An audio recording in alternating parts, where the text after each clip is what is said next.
Okay, we'll open it up with Dan Hope, 11 Warriors, and then we'll go with Dylan Davis, Delaware Gazette. Yeah, for Devin, obviously you weren't able to play today. Just what happened to your finger, and when do you feel like you're going to be able to get back out throwing again? Yeah, it was just a slight little thing in practice. Just had a little procedure on it. Nothing crazy. We'll be back in 4 weeks or so. What was it like just watching today? Was that hard for you? Yeah, I mean, it's definitely hard knowing I could have been playing out there, but I mean, we were working for it all spring. But at the end of the day, I was just happy to be able to cheer on my guys and do what I could. Okay, over here to the right, Dylan Davis. Kyle, where would you evaluate your command of the offense after year 3, third spring now? Where would you evaluate your command of the offense right now? I think every year you take a step in the right direction. Whether that's, spring and then into fall camp into the season, I think you learn a lot along the way. And I think, you get out of it what you put into it. I think the more film you watch, the more reps you get, I think it helps you take those steps. So, I mean, year 3, I feel pretty good. Feel like I came, a long way than where I was when I first got here. So I feel like I'm in a good spot right now. Over here to the left, Andy Anders, Buckeye Sports Bulletin. Yes, for Kyle. There was a throw early on to Marvin you kind of layered it over the safeties nicely. It seems like you've always had a strong arm, but how have you developed that ability to layer throws over time? Yeah, it's something that we work in practice every single day. We call it a 1-inch throw. So we'll put like a baseball net out there, and I mean that's the safety, linebacker, whoever is dropping back in coverage, and you got to get it over the linebacker or whoever it is, and then drop it into the receiver's hands. So it's something we work literally every single day, and it shows up a lot in the game. So it's definitely something that we make an emphasis on. Over here to the right, Austin Ward, Rivals, the podcast. Kyle, Coach Day was really kind of raving about the throw to Carnell for the touchdown. Yeah. I don't know if it's just because you wanted to see a passing touchdown or you did something special there. Yeah. Take us through that play. Yeah, so that was the first play of the fourth quarter, so we had some time to talk about what look we were trying to get there and what we wanted. And so, I mean, Carnell ran a really good route. The line did a good job of protection, and, I made a good throw too. So I think, when all those things come together, that's the result. Is a touchdown, but I think that's a tribute to the 10 other guys, everybody doing their job, and when that happens, good things happen. Over here, Tim May on 3. Yeah, for each of you guys, does it matter that no one has declared a winner in this race yet? I mean, how does this take you into the next offseason, headed to the opening of preseason camp? Yeah, the competition has been great. I mean, we both know what it is, but I think at the end of the day, Devin's definitely making me better, and I think vice versa as well.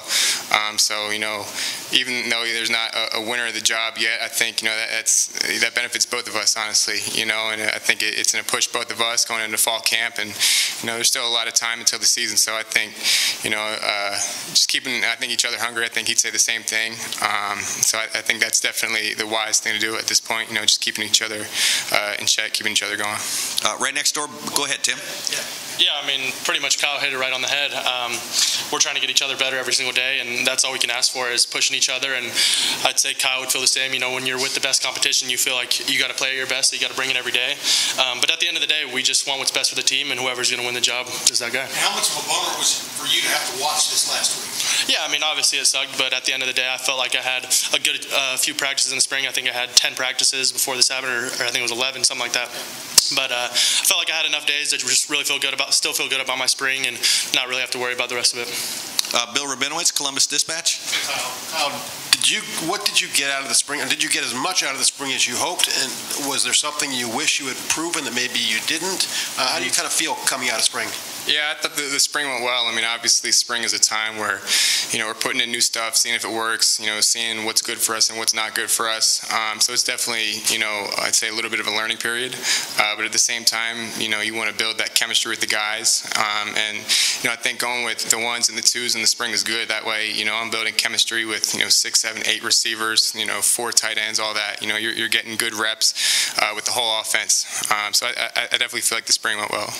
Over here to the right, Doug Lesmaurice, Cleveland.com. For both you guys, Kyle first. Yeah. It's a very different situation, but 5 years ago we were in this room and Dwayne Haskins and Joe Burrow had finished a quarterback competition, and one of those players decided to leave to go do something else. Is there any part of this in the competition, Kyle, that has ever been in your head once you got through spring that would be a possibility? No, I mean, when I committed here, I made a promise to myself that, I was just going to come here and compete. And, guys have come, guys have go, but at the end of the day, I think, if you're confident in your work, confident in your your game, you're going to be at a good spot regardless of who they bring in. And so, you're at a place like Ohio State, they're going to bring in the best quarterbacks, they're going to bring in really good competition, and, you have to earn it every single day. Devin, can you answer that as well? I'm sorry, repeat the question for me.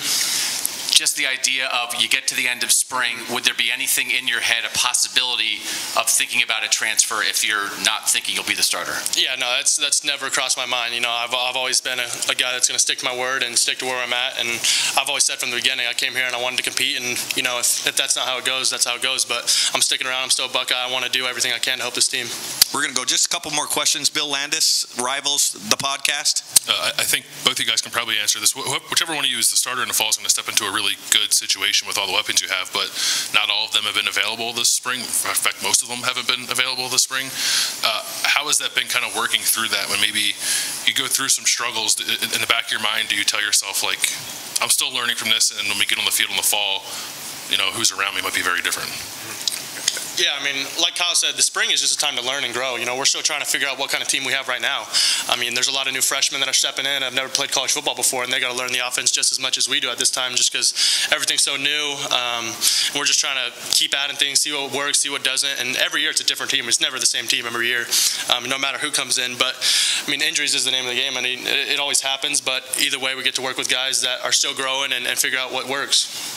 Over here to the right, Spencer Holbrook, Letterman Row. Kyle, you had 2 years with Coach Wilson and now one with Coach Hartline in the spring. What's that been like for you to go through an offensive coordinator transition? And just now that you're on the other side of it, how do you think that went with Coach Hartline for 15 practices? Yeah, I think Coach Hart stepped into that role seamlessly. I think, he sees the game from a really good perspective. And I think, that's a testament to his time playing and now being a coach.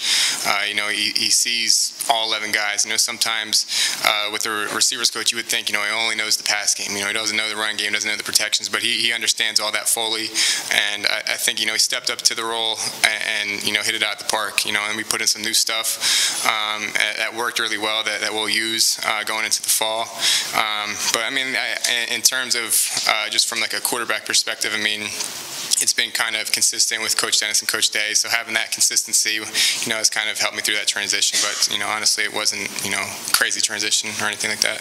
And final question, Nathan Baird, Cleveland.com. For both of you guys, and this is sort of a follow-up on what Bill just asked you, but with the top receivers not being around necessarily all this spring, with the defensive line having kind of an edge up front, do you guys look at that as an opportunity more than anything, that whoever wins this job, or eventually you're going to have to win with whoever in order to fulfill what Coach Day wants in an Ohio State quarterback? Mm-hmm. Yeah, the starting receivers today, Marvin Harrison, Carnell Tate, and Jaden Ballard, those are 3 really good guys, and, that's without Emeka and Julian and Xavier. So, I think even in, the twos today are still really deep. So I don't think, the personnel really, affects, too much of what we do. All the receivers have done a good job of getting open, getting a good job of making plays, catching the ball. And so at the end of the day, being the quarterback, you just have to, do your job, get the ball to the right guys, make the right protection calls, all that. Because at Ohio State, regardless of who's in the game, they're going to be a really good player. So if you're going to be the quarterback here, it's just a matter of getting, the team in the right situation, getting the ball out on time, all those things. So I think it's all in the details. Devin, too? Or no? Good. Yeah, Kyle pretty much hit it. At the end of the day, we're Ohio State. We're always going to have the best players no matter what. And, if they're 2s, 3s, even 4s, they're still going to be some of the best players in the country. And at practice, we try to make practice as hard as possible so that Saturdays are easier. So, when we have guys like JT and Jack Sawyer and Michael, all these guys on the D-line, really pressing us, it forces us to get our feet going, get the ball out faster, and make the game situations a lot easier. Great. Gentlemen, thank you very much.